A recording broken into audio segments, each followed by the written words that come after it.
ಗೋಪಾಲಕೃಷ್ಣ ದೇವಸ್ಥಾನದಲ್ಲಿ ಪೂಜೆಯನ್ನ ಸಲ್ಲಿಸುವುದರ ಮೂಲಕ ಬಿಜೆಪಿ ಪಕ್ಷದಿಂದ ಧರ್ಮಯುದ್ಧ ಪ್ರತಿಭಟನೆಯನ್ನ ಪ್ರಾರಂಭಿಸಲಾಯಿತು. ಪಟ್ಟಬದ್ಧ ಹಿತಾಸಕ್ತಿಗಳು ಧರ್ಮಸ್ಥಳದ ಹೆಸರನ್ನ ಕೆಡಿಸಲು ಮತ್ತು ಹಿಂದೂ ಧರ್ಮವನ್ನ ತುಳಿಯಲು ಮಾಡಿದ ಸಂಚನ್ನ ವಿರೋಧಿಸಿ ಪ್ರತಿಭಟನೆಯನ್ನ ನಡೆಸಲಾಯಿತು. ಈಗಾಗಲೇ ಉತ್ಖನದಲ್ಲಿ ಮಾಸ್ಕ್ ಮ್ಯಾನ್ ತೋರಿಸಿದ ಜಾಗಗಳಲ್ಲಿ ಏನೂ ಸಿಗದೆ ಎಸ್ಐಟಿ ಕಡೆಯಿಂದ ಮಾಸ್ಕ್ ಮ್ಯಾನ್ ಅನ್ನ ಬಂಧಿಸಿ ವಿಚಾರಣೆ ನಡೆಸಲಾಯಿತು. ಈ ರೀತಿ ಸುಳ್ಳು ಅಪಪ್ರಚಾರ ಮಾಡುವವರನ್ನ ಖಂಡಿಸಿ ರಾಜ್ಯಾದ್ಯಂತ ಬಿಜೆಪಿ ಪಕ್ಷವು ಪ್ರತಿಭಟನೆಯನ್ನ ಹಮ್ಮಿಕೊಳ್ಳಲಾಗಿದೆ. ಈ ಸಂದರ್ಭದಲ್ಲಿ ರಾಜ್ಯ ಒಬಿಸಿ ಮೋರ್ಚಾ ಉಪಾಧ್ಯಕ್ಷರಾದ ಅಯ್ಯಾಳಿ ತಿಮ್ಮಪ್ಪ, ಜಿಲ್ಲಾ ಪ್ರಧಾನ ಕಾರ್ಯದರ್ಶಿಯಾದ ವಿದ್ವಾನ್ ರಾಘವೇಂದ್ರ, ಮಂಡಲ ಅಧ್ಯಕ್ಷರಾದ ಶಂಕರ್ ಮೇಟಿ, ಎಚ್ಡಿ ಕೊಟ್ರೇಶ್, ಮಧುರ ಚೆನ್ನಶಾಸ್ತ್ರಿ, ನಟರಾಜ್, ಎಂ ಬಸವರಾಜ್, ರೂಪೇಶ್ ಕುಮಾರ್, ರಮೇಶ್ ಗುಪ್ತಾ, ಅಶೋಕ್ ಜೀರೆ, ರೇವಣಸಿದ್ದಪ್ಪ, ಗೌಳಿ ಬಸವರಾಜ್, ಗೌಳಿ ರುದ್ರಪ್ಪ, ಉಮಾದೇವಿ, ಪೂರ್ಣಿಮಾ, ರೇಣುಕಮ್ಮ, ಅನುರಾಧ, ತಿರುಮಲ ಸೇರಿದಂತೆ ಆರ್ಎಸ್ಎಸ್ ಮುಖಂಡರು, ಹಿಂದೂ ಪರ ಸಂಘಟಕರು ಉಪಸ್ಥಿತರಿದ್ದರು. ಒಂದು ಹಿಂದೂ ಧರ್ಮ, ಸನಾತನ ಧರ್ಮವನ್ನು ಒತ್ತಿ ಹಾಕಲು ಕೆಲವು ಪಟ್ಟಬದ್ಧ ಹಿತಾಸಕ್ತಿಗಳು, ಕಮ್ಯುನಿಸ್ಟರು ಇಂಥವರು ಕೆಲವು ಜನ ಸೇರಿಕೊಂಡು ಈ ನಮ್ಮ ಪವಿತ್ರ ಸ್ಥಳವಾದಂಥ ಮಂಜುನಾಥ ಸ್ವಾಮಿ ದೇವಸ್ಥಾನದ ಬಗ್ಗೆ ಅವಹೇಳನಕಾರಿಯಾಗಿ ವರ್ತಿಸ್ತಾ ಇದ್ದಾರೆ. ಮತ್ತು ಅದರ ಧರ್ಮಾಧಿಕಾರಿ ಆಗಿರುತ್ತ ವೀರೇಂದ್ರ ಹೆಗಡೆ ಅವರ ವಿರುದ್ಧ ಸಹ ಏನೇನೋ ಮಾತಾಡ್ತಾ ಇದ್ದಾರೆ. ಇದು ನಿಜವಾಗಲೂ ಬಹಳವಾಗಿ ಖಂಡಿಸಬೇಕಾಗ್ತದೆ. ಇವತ್ತು 85% ಇರೋಂಥ ಹಿಂದೂಗಳನ್ನು ಇವತ್ತು ಅವಹೇಳನ ಮಾಡ್ತಾರಂದರೆ ಅವ್ರಿಗೆ ಎಷ್ಟು ಧೈರ್ಯ ಇರಬೇಕು. ಇದೆಲ್ಲದಕ್ಕೆ ಕಾರಣ ನಾವು ಹಿಂದೂಗಳು, ನಾವೆಲ್ಲರೂ ಒಗ್ಗಟ್ಟಿನಿಂದ ಇರಬೇಕು. ಇವತ್ತು ನಾವು ನಮ್ಮ ಧರ್ಮ ಸಂರಕ್ಷಣೆ ಸಲುವಾಗಿ ನಾವು ಒಗ್ಗಟ್ಟಿನಿಂದ ಇರೋನು.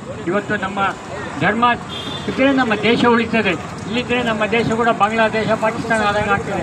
ಆ ದೃಷ್ಟಿಯಿಂದ ಇವತ್ತು ನಾವೆಲ್ಲ ಹಿಂದೂಗಳು ಸಂಘಟನೆ ಆಗಿ ಈ ಹೋರಾಟವನ್ನು ಮಾಡಬೇಕಾಗ್ತದೆ. ಮತ್ತು ಇನ್ನು ಮುಂದಿನ ದಿನಗಳಲ್ಲಿ ಇನ್ನೂ ಜಾಸ್ತಿಯಾಗಿ ಮಾಡಬೇಕಾಗಿ ಎಲ್ಲ ಹಿಂದೂಗಳು ಸಹ ಇದರಲ್ಲಿ ಭಾಗವಹಿಸಬೇಕಾಗ್ತದೆ.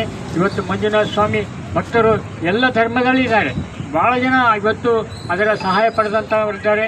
ಎಲ್ಲ ಇವತ್ತು ಅನೇಕ ಜನ ಇದ್ರ ಬಗ್ಗೆ ಪ್ರೊಟೆಸ್ಟ್ ಮಾಡ್ತಾ ಇದ್ದಾರೆ. ಇನ್ನೂ ಹುನ್ನಾರ ಕೂಡ ಇರ್ಬೋದು ಸರ್ಕಾರದವ್ರದ್ದು. ಈ ದೇವಸ್ಥಾನಕ್ಕೆ ಅಧಿಕ ಆದಾಯ ಇದೆ. ಇವತ್ತು ಸರ್ಕಾರ ದಿವಾಳಿ ಅಂಚಿನಲ್ಲಿದೆ. ಅಂಥ ದಿವಾಳಿ ಲಂಚೆ ಇಂಥ ದೇವಸ್ಥಾನವನ್ನು ಕಬಳಿಸಬೇಕಂತ ಹುನ್ನಾರ ಕೂಡ ಇರ್ಬೋದು ಸರ್ಕಾರಕ್ಕೆ. ಆ ದೃಷ್ಟಿಯಿಂದ ನಾವೆಲ್ಲ ಹಿಂದೂಗಳು ಜಾಗೃತರಾಗಿ ಇದನ್ನು ಪ್ರೊಟೆಸ್ಟ್ ಮಾಡಬೇಕಾಗ್ತದೆ. ಇದು ಮಾಡೋದ್ರಿಂದ ನಾವು ನಮ್ಮ ಧರ್ಮವನ್ನು ರಕ್ಷಿಸಬೇಕಾಗ್ತದೆ. ಈ ಧರ್ಮ ಇದ್ದರೆ ನಮ್ಮ ದೇಶ ಉಳಿತದೆ. ಆ ದೃಷ್ಟಿಯಿಂದ ಎಲ್ಲ ಹಿಂದೂಗಳು ಇವತ್ತು ಜಾಗೃತರಾಗಿ ಈ ವ್ಯವಸ್ಥೆಯನ್ನು ನಾವು ಖಂಡಿಸಬೇಕಾಗ್ತದೆ. ಯಾರ್ಯಾರು ಇದರಲ್ಲಿ ಇನ್ವಾಲ್ವ್ ಆಗಿದ್ದಾರೆ ಅವ್ರಿಗೆಲ್ಲ ತಕ್ಕ ಶಿಕ್ಷೆ ಆಗಬೇಕು. ಅವ್ರ ಮೇಲೆ ಸರ್ಕಾರ ಕಠಿಣ ಕ್ರಮ ತಗೋಬೇಕಂತ ಹೇಳ್ತಾ ನಾನು ಎರಡು ಮಾತು.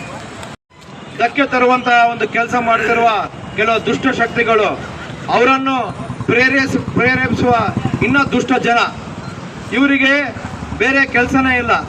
ಯಾಕಂದ್ರೆ ನಮ್ಮ ಹಿಂದೂಗಳಾಗಿ ಹುಟ್ಟಿ ಹಿಂದೂಗಳನ್ನೇ ಅವಹೇಳನಕಾರಿ ಮಾತಾಡ್ತಾ ಇರ್ತಾರೆ ಬೆಳಗ್ಗೆ ಎದ್ರೆ ಫೇಸ್ಬುಕ್ ಅದರಲ್ಲಿ.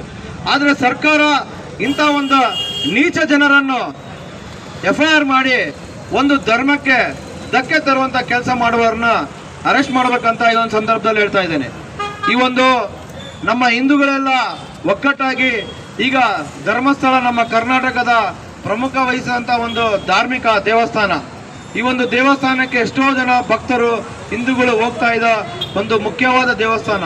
ಇಂಥ ದೇವಸ್ಥಾನದ ಬಗ್ಗೆ ಯಾವುದೇ ಸಾಕ್ಷ್ಯ ಆಧಾರಗಳಿಲ್ಲದೆ ಸುಮ್ಮನೆ ಯಾವುದೋ ಇವನ್ನ ಕ್ರಿಯೇಟ್ ಮಾಡಿ ಅವನಿಂದ ಎಲ್ಲ ಇಡೀ ಚಾನಲ್ಗಳು, ಪೇಪರ್ಗಳು ಇವೆಲ್ಲ ಕ್ರಿಯೇಷನ್ ಮಾಡ್ತಾ ಹಿಂದೂ ಧರ್ಮಕ್ಕೆ ಈ ಧಕ್ಕೆ ತರುವಂತ ವ್ಯವಸ್ಥೆಯನ್ನು ಮಾಡ್ತಿದೆ.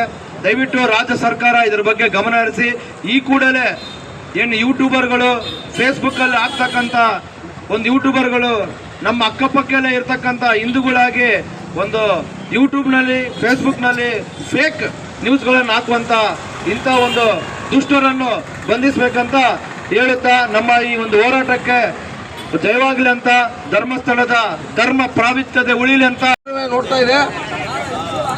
ಯಾರೋ ಬೀದಿಯಲ್ಲಿ ಹೋಗ್ತಕ್ಕಂಥ ಒಬ್ಬ ದಾಸೆಯನ್ನು ಮಾತು ಕಟ್ಕೊಂಡು ನಮ್ಮ ರಾಜ್ಯ ಸರ್ಕಾರ SITನ ನೇಮಿಸಿ ಕೋಟಿಗಟ್ಟಲೆ ದುಡ್ಡನ್ನು ಹಾಳು ಮಾಡಿ ನಮ್ಮ ಧರ್ಮಕ್ಕೆ ಅವಹೇಳನ ಮಾಡುವಂಥ ಕೆಲಸ ನಮ್ಮ ರಾಜ್ಯದ ಮುಖ್ಯಮಂತ್ರಿಗಳಾದಂಥ ಸಿದ್ದರಾಮಯ್ಯ ಅವರು ಮಾಡ್ತಿದ್ದಾರೆ.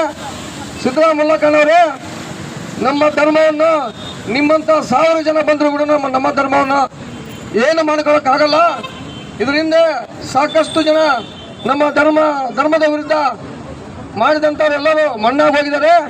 ನೀವು ಒಬ್ಬ ಹಿಂದೂ ಧರ್ಮದಲ್ಲಿ ಹುಟ್ಟಿದ್ದೀರಾ, ನೀವು ಅದನ್ನ ಯಾವುದೋ ಒಂದು ಕಮ್ಯುನಿಟಿಗೋಸ್ಕರನೇ ತಾವು ಒಂದು ರಾಜಕೀಯ ತೆವಲಿಗೋಸ್ಕರ ಧರ್ಮವನ್ನು ಬಲಿ ಕೊಡುವಂತ ಕೆಲಸ ಮಾಡ್ತಿದ್ದೀರಿ. ಸಿದ್ದರಾಮಯ್ಯನವರೇ, ನಿಮ್ಮ ತಲೆಯಲ್ಲಿ ಇರಲಿ, ನಮ್ಮ ಧರ್ಮದ ವಿರುದ್ಧ ಎಷ್ಟು ನೀವು ಷಡ್ಯಂತ್ರ ಮಾಡಿದ್ರು ಅಷ್ಟು ಮತ್ತೆ ಪುಡಿದೇಳಂತ ನಮ್ಮ ಧರ್ಮಕ್ಕೆ ಆ ಶಕ್ತಿ ಇದೆ. ಸೊ ಹಂಗಾಗಿ ನೀವು ಯಾರೋ ಮಾತು ಕಟ್ಕೊಂಡು SIT ರಚನೆ ಮಾಡಿ ಈಗ ಅದ್ರ ತೀರ್ಪು ಏನಾಗಿದೆ ಅಂತ ತಮಗೆ ಗೊತ್ತಿದೆ. ಆದ್ರೂ ಆ ಕಿಡಿಗೇಡಿಗಳನ್ನ ನೀವು ಇಲ್ಲಿವರೆಗೂ ಈಗ ತಾನೇ ಮನುಷ್ಯಂತ ಕೆಲಸ ಮಾಡ್ತಾ ಇಲ್ಲ ಸರಿಯಾಗಿ. ನೀವು ಅಂತ ವ್ಯಕ್ತಿಗಳನ್ನ ನಡು ಬೀದಿಯಲ್ಲಿ ನಿಲ್ಲಿಸಿ ಗಲ್ಲಿಗೇರಿಸಂತ ಕೆಲಸ ಆಗ್ಲಿ, ಆವಾಗ ನಮ್ಮ ಧರ್ಮಕ್ಕೆ ಒಂದು ನೀವು ಬೆಲೆ ತಂದಂತಾಗುತ್ತೆ. ಸೊ ಹಂಗಾಗಿ ಈ ಒಂದು ವಿಷಯದಲ್ಲಿ ನಾವೆಲ್ಲ ಹಿಂದೂಗಳು ಒಗ್ಗಟ್ಟಾಗಬೇಕು. ಇಂಥ ಕೃತ್ಯ ಆದಾಗ ನಾವು ಕುಡಿದೇಳುವಂತ ಆಗ್ಬೇಕು ಹಿಂದೂಗಳು, ಆವಾಗ ಮಾತ್ರ ಇಂಥ ಸರ್ಕಾರಕ್ಕೆ ಎಚ್ಚರಿಕೆ ಮುಟ್ಟುವಂತಾಗ್ತದೆ. ಇವತ್ತು ನಾವು ನಮ್ಮ ದೇಶದಲ್ಲಿ ಭದ್ರತೆಯಿಂದ ಇದೀವಿ ಅಂದ್ರೆ ನಮ್ಮ ನರೇಂದ್ರ ಮೋದಿ ಅವರ ಒಂದು ಧರ್ಮಕ್ಕೆ ಒತ್ತು ಕೊಡುವಂತ ವ್ಯಕ್ತಿ ಆಗಿರೋದ್ರಿಂದ ನಾವು ಇವತ್ತು ನಮ್ಮ ದೇಶದಲ್ಲಿ ಶಾಂತಿಯುತವಾಗಿ ಬದುಕ್ತಾ ಇದೀವಿ. ಬಂಧುಗಳೇ, ನೀವೆಲ್ಲ ತಿಳ್ಕೊಳ್ರಿ, ಮೊನ್ನೆ ಕಾಶ್ಮೀರದಲ್ಲಿ 4%, 3% ಇದ್ದಂತ ಸಂಖ್ಯೆ ಇವತ್ತು 15-20% ಆಗ್ತಾ ಇದೆ. ಅದಕ್ಕೆ ನಾವೆಲ್ಲರೂ ಗಮನದಲ್ಲಿ ಇಟ್ಕೋಬೇಕು. ನಾವು ಹಿಂದೂಗಳು ಒಗ್ಗಟ್ಟಾಗಬೇಕು. ತಪ್ಪನ್ನು ಒಪ್ಪಿಕೊಂಡು ಇವತ್ತು ಇಡೀ ರಾಜ್ಯ ಮತ್ತು ದೇಶಕ್ಕೆ ಕ್ಷಮೆಯನ್ನು ಕೂಡ ಇವತ್ತು TV ಮುಖಾಂತರ ಕೋರಿದರೆ ಎಲ್ಲ TVಯಲ್ಲಿ ಕೂಡ ಇವತ್ತು ಆ ಒಂದು ಕ್ಷಮೆಯನ್ನು ಇಡೀ ರಾಜ್ಯಕ್ಕೆ ಮತ್ತು ದೇಶಕ್ಕೆ ತೋರಿಸ್ತಕ್ಕಂಥ ಕೆಲಸವನ್ನು ಮಾಧ್ಯಮದವರು TV ಚಾನೆಲ್ನವರು ಕೂಡ ಮಾಡಿದ್ದಾರೆ. ಅದಕ್ಕಾಗಿ ಇವತ್ತು ಧರ್ಮಸ್ಥಳ ಧರ್ಮದ ಯುದ್ಧ, ಇವತ್ತು ಧರ್ಮದ ಯಾವ ರೀತಿ ಉಳಿತೈತೆ ಎಂಬುದರ ಬಗ್ಗೆ ಈಗಾಗಲೇ ವೀರೇಂದ್ರ ಹೆಗಡೆಯವರು ಕೂಡ ಹೇಳಿದ್ದಾರೆ. ಇಡೀ ರಾಜ್ಯದ ಎಲ್ಲ ಧರ್ಮದವರು ಕೂಡ ಇವತ್ತು ಹಿಂದೂಗಳ ಬಗ್ಗೆ ಎಚ್ಚೆತ್ತುಕೊಂಡು ಇವತ್ತು ಈಗಾಗಲೇ ಶನಿಸಿಂಗಾಪುರದಲ್ಲಿ ಕೂಡ ಇದೇ ಒಂದು ಷಡ್ಯಂತ್ರ ಕೂಡ ನಡೀತು. ಅದರ ಜೊತೆಯಲ್ಲಿ ಅಯ್ಯಪ್ಪ ಸ್ವಾಮಿ ಕೇರಳದಲ್ಲಿ ಕೂಡ ಅಲ್ಲಿ ಕೂಡ ಈ ಒಂದು ಷಡ್ಯಂತ್ರ ನಡೆದು ಹಿಂದೂ ದೇವಾಲಯಗಳಿಗೆ ಧಕ್ಕೆ ತರ್ತಕ್ಕಂಥ ಕೆಲಸವನ್ನು ಮಾಡಿದರು. ಅದಾದ ನಂತರ ನಮ್ಮ ಕರ್ನಾಟಕಕ್ಕೆ ಬಂದು ಇವತ್ತು ಧರ್ಮಸ್ಥಳದ ಧರ್ಮ ಮಂಜುನಾಥ ಸ್ವಾಮಿಯವರು ಕ್ಷೇತ್ರಕ್ಕೆ ಧಕ್ಕೆ ತರ್ತಕ್ಕಂಥ ಕೆಲಸವನ್ನು ಈ ಒಂದು ಷಡ್ಯಂತ್ರ ಮಾಡ್ತಾ ಇದ್ದಾರೆ. ಎಡ ಪಂಕ್ತಿಯವರು ಕೂಡ ಇದರ ಒಳಗಡೆ ಸೇರಿಕೊಂಡು ಇಡೀ ವಿಶ್ವದ ಬೇರೆ ಬೇರೆ ದೇಶಗಳು ಕೂಡ ಇವತ್ತು ಅವರಿಗೆ ದುಡ್ಡನ್ನು ಕಳಿಸಿ ಇದನ್ನು ಏನಾದರೂ ಹೊಡಿಬೇಕು, ಹಿಂದೂ ಧರ್ಮವನ್ನು ಇದು ಮಾಡಬೇಕಂತಂದು ಇವತ್ತು ಮಾಡ್ತಕ್ಕಂಥ ಕುತಂತ್ರ ಕೆಲಸವನ್ನು ಮಾಡ್ತಾ ಇದ್ದಾರೆ. ಅದಕ್ಕೆ ಹಿಂದೂಗಳು ನಾವೆಲ್ಲ ಎಚ್ಚೆತ್ತುಕೊಂಡು ಇವತ್ತು ಇಡೀ ನಮ್ಮ ಜಿಲ್ಲೆಯಿಂದ ಕೂಡ ನಮ್ಮ ಜಿಲ್ಲಾಧ್ಯಕ್ಷರ ನೇತೃತ್ವದಲ್ಲಿ ಕೂಡ ಧರ್ಮಸ್ಥಳಕ್ಕೆ ನಾವೆಲ್ಲರೂ ಜಾಥಾಗಿ ಹೋಗಿ ಅಲ್ಲೆಲ್ಲ ವೀರೇಂದ್ರ ಹೆಗಡೆ ಅವರಿಗೆ ಆ ಒಂದು ನಮ್ಮ ಹಿಂದೂ ಶಕ್ತಿಯನ್ನು ತೋರಿಸಬೇಕು ಅಂತಂದು ಈಗಾಗಲೇ ನಮ್ಮ ಸಂಜೀವ್ ರೆಡ್ಡಿ ಅವರು ಮಾತಾಡಿದ್ದಾರೆ. ನಾವು ಇಷ್ಟರಲ್ಲೇ ನಾವು ಧರ್ಮಸ್ಥಳಕ್ಕೆ ಸುಮಾರು 100 ಗಾಡಿಗಳ ಮುಖಾಂತರ ಸಾವಿರಾರು ಜನ ನಾವು ವಿಜಯನಗರ ಜಿಲ್ಲೆಯಿಂದ ಹೋಗ್ತೀವಿ ಅಂತ ಈ ಸಂದರ್ಭದಲ್ಲಿ ಹೇಳಿ ಇವತ್ತು ಈ ಒಂದು ಪ್ರತಿಭಟನೆಯ ಮೂಲಕ ನಾವು ತಹಸೀಲ್ದಾರ್ ಮತ್ತು ಜಿಲ್ಲಾಧಿಕಾರಿಗಳಿಗೆ ಮನವಿಯನ್ನು ಕೊಡ್ತಾ ಇದ್ದೀವಿ.